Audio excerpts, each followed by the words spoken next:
Assalamualaikum. Hafal hari ni episod yang ke-16, tak silap lah. Episod yang ke-17. Katanya kata apa? Kata Isa bin Talha, Isa bin Ubaidillah bin Talha radhiyallahu anhu. Beliau ni seorang ulama dan juga beliau ni terkenal dengan sebagai seorang yang penyabar. Jadi ada seseorang bertanya kepada beliau, ma huwa al-hilm?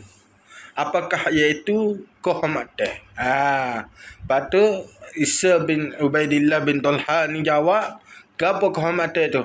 Apakah makna santun itu? Santun tu dia kata az-zillu, iaitu kehinaan. Baru kita dapat santun, dapat penghormatan. Tu. Assalamualaikum.